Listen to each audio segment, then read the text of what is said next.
Olá você que nos acompanha, esse é o seu jornal antijurídico Coisas que você precisa saber, especial Sérgio Moro, para falar sobre ele, que disse que nunca entraria para a política, que Caixa 2 é pior do que corrupção. Ele que vaza áudios para o Jornal Nacional e usa matérias do Globo como prova nas suas sentenças. Ele que viaja para Nova York com João Dória, conversa ao pé do ouvido com Aécio, o cara que é simplesmente o recordista de inquéritos na Lava Jato, e tira selfies com Rodrigo Maia, o Botafogo das planilhas da Odebrecht. Ele que trabalha nas férias, negando habeas corpus, liberando delações às vésperas da eleição, mandando prender quando instâncias superiores mandam soltar, que pede para a polícia investigar os advogados dos réus, que determina espetáculos de conduções coercitivas para a mídia se deliciar. Ele, que é tudo isso e muito mais, enfim, ele, Sérgio Moro. Essa nomeação só comprova mais uma vez uma das principais teclas que eu bato em todos os vídeos desse canal, que o judiciário é um braço da política e vice-versa. Se você ainda não entendeu isso, volte 5 programas. A nomeação do Moro como ministro da Justiça não é uma notícia bombástica. Se você acompanha, ainda que minimamente, a conjuntura judiciário e política, isso era completamente previsível. Ainda durante a campanha eleitoral, o Moro já tinha sido sondado pela equipe do Bolsonaro e já dava os indicativos de que aceitaria esse convite. Conforme revelou o próprio Mourão, o convite foi feito mesmo antes do primeiro turno, mas já durante a campanha, ou seja, foi em meio à campanha e já sabendo do convite que o Moro liberou as delações do Palocci. Nessa mesma semana, a rejeição do Haddad subiu 9 pontos. Resumindo, o Moro já sabia que se o Bolsonaro fosse eleito, ele seria ministro. E esse foi um aceno que ele deu para o Bolsonaro, dizendo que aceitaria. Um breve parêntese sobre a delação do Palocci. Por mais escandalosa que ela tenha sido na mídia, ela não era nenhuma Brastemp. Tudo que ele disse já havia sido dito por outros delatores e até mesmo divulgado na mídia há muito tempo. Inclusive, em 2 ocasiões, a Polícia Federal chegou a dizer que estava difícil de encontrar as provas para o que o Palocci alegava. Em outra ocasião,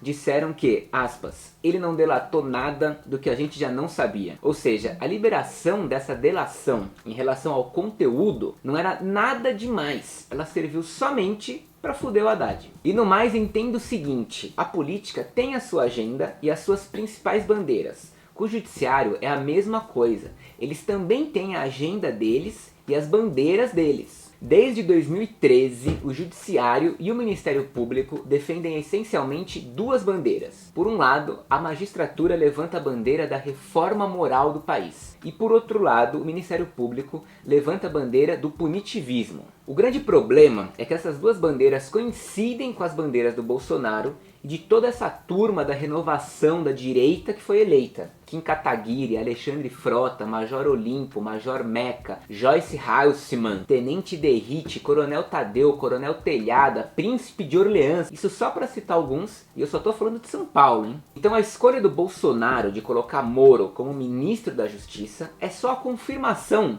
de que as agendas casaram. Se você puxar da sua memória aí, em 2013, quando teve os protestos contra o aumento da tarifa de ônibus em São Paulo, os 20 centavos e tal, puxados pelo MPL, não MBL, hein? Ali no meio daquela muvuca, o Ministério Público começou a se apropriar da pauta das manifestações e levantou a bandeira contra uma tal PEC 37, a chamada PEC da impunidade. Essa PEC queria dar apenas para a polícia os poderes de investigação criminal. E é óbvio que isso não agradou o Ministério Público. Eles também querem investigar, eles também querem ser polícia, juiz, tudo. Então é claro que eles foram contra. E com o apoio da mídia, conseguiram pressionar o Congresso, que acabou não aprovando essa tal PEC aí. Ou seja, o que começou por causa do aumento das passagens de ônibus, terminou tão bem com o fim de uma PEC completamente aleatória naquele rolê. E eu só estou relembrando isso para te situar sobre como que a pauta punitivista é forte e consegue cooptar qualquer público em qualquer manifestação a qualquer tempo. Mesma coisa com as 10 medidas contra a corrupção, propostas no auge da Lava Jato pelo MPF, que não é o MBL e não é o MPL também, e que teve como garoto propaganda o DD, que eles fingiram que era de iniciativa popular, aquela palhaçada total. Já gravei um vídeo completo sobre isso, então não vou me estender, mas vocês já entenderam o meu ponto. Tanto para o judiciário Judiciário como para o Ministério Público, o punitivismo e o populismo penal são pautas que colocam eles no centro de qualquer debate político e sempre de uma forma favorável. Então eles sempre exploram isso, porque dá audiência e dá voto. Quer dizer, não precisa de mais nada. Tanto é que, segundo o próprio Moro, o que fez ele aceitar o convite e abandonar a magistratura, em especial a Lava Jato, o maior caso de corrupção da história do Brasil, foi a possibilidade de colocar em vigor uma agenda forte de combate à corrupção. Agora o ponto é, o Moro será o nosso mais novo super-ministro da Justiça, e amanhã, bem provavelmente, estará no STF no lugar do Celso de Mello ou do Marco Aurélio, porque esses dois vão se aposentar durante o governo do Bolsonaro. Então pensa que ministro da Justiça é só o começo. Bolsonaro ainda vai indicar 2 caras para dentro do ST Foda-se, que já tem o Jardineiro Paraguaio, já tem Gilmar Mendes, Fux, Faquinho, Movimento de 64, quer dizer, tamo bem. O Moro aceitar ser ministro da Justiça faz parte do caminho dele rumo ao STF. E por mais famoso que ele seja, ele é um juiz de primeira instância. E é muito difícil um juiz de primeira instância ser indicado para o Supremo. Isso aqui é um salto gigantesco. E dando esse salto gigantesco, ele passa por cima de outros ministros, de ministros do STJ, por exemplo, de desembargadores de outros tribunais regionais, enfim. Você atropela nomes gigantescos que estão na fila de espera e no game político há muito mais tempo. Aceitar o Ministério da Justiça é a mesma estratégia do Alexandre de Moraes, que era secretário de Segurança de São Paulo e daí deu um salto para ministro da Justiça no governo golpista do Temer. Ele tava lá, suave na nave, e um belo dia caiu o avião com o Teori e quando menos se espera, outros saltam e Alexandre foi parar no fucking STF, bicho. O agora Super Ministério da Justiça tem esse nome super porque o Bolsonaro pretende fazer a fusão de vários ministérios. Vai juntar o da Justiça com o da Segurança Pública, como já era antes do Temer, só que também com o Ministério da Transparência e Controladoria Geral da União e o Conselho de Controle de Atividades Financeiras, que estava na pasta da Fazenda. Nunca antes na história desse país houve um Ministério da Justiça com tantas atribuições e com tanto poder.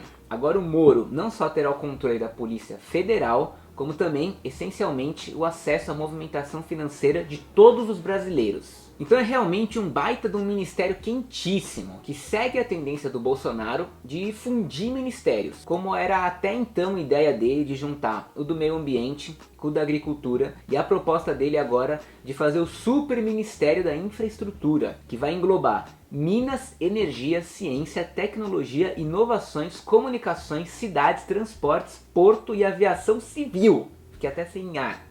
Enfim, concentrar muito ou todo o poder na mão de um ou de pouquíssimos ministros é um traço mais do que característico de qualquer governo autoritário. Bom, mas vamos lá, eu nem preciso dizer o quão controverso é o Moro aceitar esse convite. Primeiro porque ele foi o protagonista da Lava Jato, que pavimentou todo o trajeto do Bolsonaro até a presidência, condenando políticos do PT, mas em especial, é óbvio, o Lula, e beneficiando os maiores corruptos da Petrobras e todos os seus agentes, com liberdade, prisão domiciliar e a garantia dos milhões desviados em troca de delações contraditórias e sem embasamento. Além, é claro, da sua atuação completamente política. Foi quase uma unanimidade dos delatores confirmar que a corrupção da Petrobras remonta ao período da ditadura, passando impune pelo governo do Fernando Henrique Cardoso, que nunca é citado em porra nenhuma. A narrativa do Moro e da mídia sempre se sustentou no seguinte: o PT inventou a corrupção. É que nem na Bíblia, o mundo se dividia em AC e DC,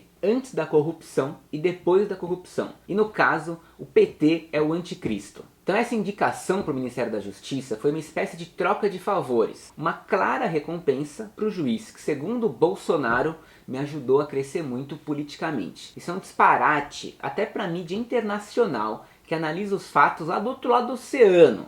Financial Times, The Economist, Le Monde, Rai, todas as manchetes destacaram a no mínimo estranheza de um presidente que nomeia para o seu governo o magistrado que ajudou a prender o seu principal rival na disputa eleitoral. Em suma, o Moro rompeu com o que se espera da tradição de qualquer juiz, que é a imparcialidade e a impessoalidade, e colocou mais uma vez, e como sempre, tudo a perder. Então sai de cena o juiz completamente perdido na sua egotrip da adoração popular e dos seus próprios desejos políticos, e entra em cena um ministro da justiça completamente perdido na sua egotrip da adoração popular e dos seus próprios desejos políticos. Após aceitar o convite oficial feito em uma reunião na casa do Bolsonaro, o Moro saiu de lá e foi para os braços de quem sempre mais o acolheu, os americanos. Seu próximo evento na agenda foi justamente se encontrar com os embaixadores dos Estados Unidos e levar para eles as boas novas. Agora vocês têm um ministério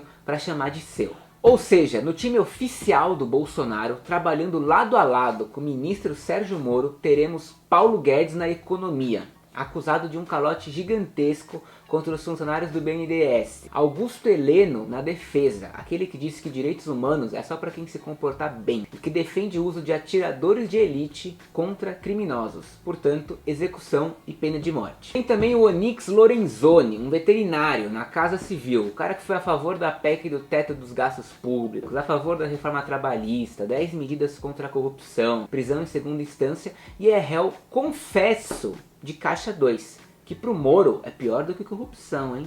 Marcos Pontes, na ciência e tecnologia, o cara que ainda tá no mundo da lua, dizendo que quer combater inimigos internos e externos, ele que foi pro espaço plantar feijão no algodão, e quando voltou, a Sociedade Brasileira pro Progresso da Ciência avaliou a viagem dele em termos de valor científico como, aspas, quase nula. Isso sem contar o Magno Malta no Ministério da Família, que eu nem sei que porra que é essa. E para terminar, uma última coisa. Se você está assistindo isso no YouTube, eu queria te convidar para me seguir também no Facebook, porque lá eu faço muitas postagens todo dia sobre o judiciário e sobre política. E se você está assistindo isso no Facebook ou no YouTube, eu queria convidar vocês para me seguir também no Instagram, porque lá eu também estou fazendo os stories e usando aquele IGTV para falar também quase todo dia sobre política e sobre o judiciário. Então tem 3 redes sociais aí para quem quiser me seguir.